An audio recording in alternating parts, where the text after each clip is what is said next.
Okay, Miss Paige, so I'm going to start off with the top video first. First thing I'm checking is your feet. So right away I see that we're standing right on the power line. I prefer to split the power line. So like our right foot on the right side and our left on the left, but it's hugging the power line. So more here and here. So that power line cuts your body right in half. So right now you can see how we're more set up to the middle outside part of the plate instead of the middle part of the plate. So I just really like getting our feet set, splitting that line just so we're in a nice straight path to our target. Okay, the second thing I see is we already have this back foot face this way. So I think, well, one, we have this back foot flat to the ground, angled out, which means that our hip is already angled out right here. So we want to get more in a powerful triangle position. I will add that into your 2-week lesson plan and show you what that is, talking about that. But basically what we want to do is really make sure that we're putting ground force into both of our feet and we're getting in a good set athletic position ready to push off the ground. Right now when we have our feet flat on the ground and locked out, like on that back leg back here, you can see that we're not pushing off that back foot. You're only pushing off your right foot. And we were given 2 feet, so we want to work on pushing off both of them to reach maximum velocity. Okay?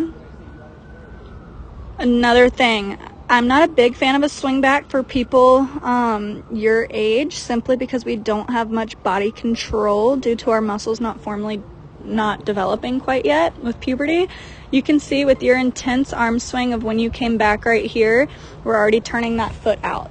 So currently we have our feet going in 2 different directions where we want them to be going straight to our target to help with the path. Our feet are the steering wheel of the pitch. So if we are not in the right direction to begin with, we're going to have to go off path and try to get back on path, and we're not going to reach our maximum potential with accuracy and velocity. Okay, so that's just right there. So when we do an arm swing though, if girls your age, my only arm swing rule, if we do an arm swing, we have to have a bend in our arm. So you can see how we're completely locked out here to where we're not going to be able to unravel our arm as smoothly, even though you still get to this bent position right here, which is great. Okay, so like this bottom video, this frame is beautiful. It's harder still to get to that, to unravel, and this is what I mean by unravel your arm. See how it's bent now? Okay, it's nice and bent, leading with the elbow and the pinky palm up. This is beautiful. Okay, but we were locked out here. Typically, it's harder to get to that point. You are still getting there, but I would rather you, when you swing back, think about swinging your elbows back with a slight bend. That's just going to help us get there a little quicker. Okay, so back to the top video. So before we even drive off the rubber, you can see due to this foot already turned out, it's causing your feet are the steering wheel, so it's having our knee come out and our hip come out very early when this is where we want to be driving everything forward as long as possible. So when we're in our Superman position, okay, we want everything facing the target. We want our knees, our feet, our glutes, our hips, our core, our nose, our belly button, our hands. We want everything going to the target. Right now we're prematurely turning, but it's due to our foot not in the proper position as we start off.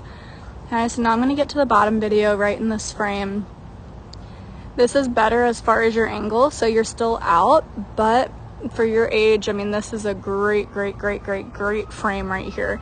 Our goal is to be able to get this exact same frame, just moving it a little bit forward right here as we get horizontal force to help us accelerate off the rubber.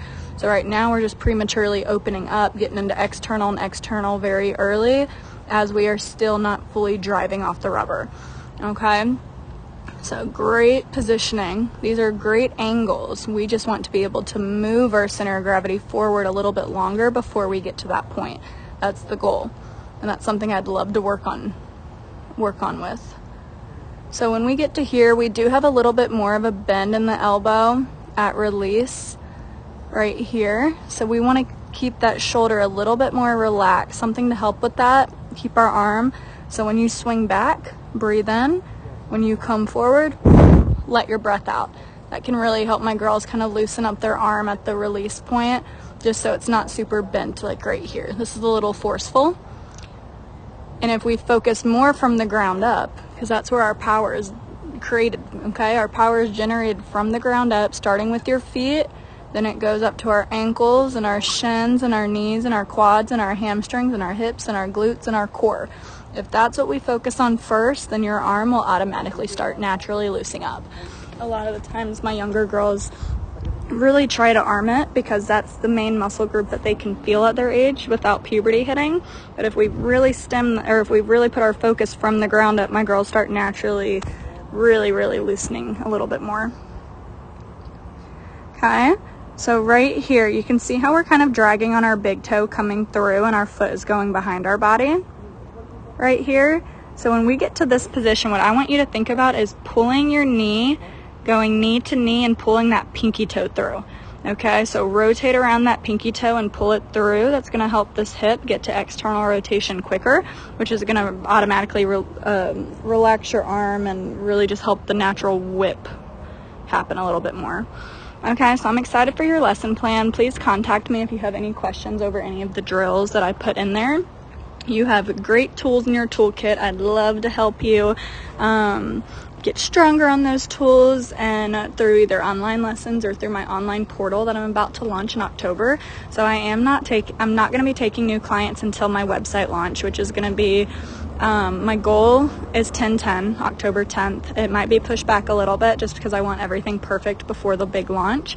I'd love to contact you after that launch, or y'all contact me if you are interested in doing anything else. Once you have this video evaluation, you'll be free to book any service that you want with me, whether it's in person or online, if there is any availability. But I am going to be sending a mass email out to my current clientele first. They get first priority, and then I will see how many availability slots I have left for new clients if you potentially want to start working with me in the future. Okay, well, I hope we get to. Excited for your pitching journey, and then let me know if y'all have any questions, okay?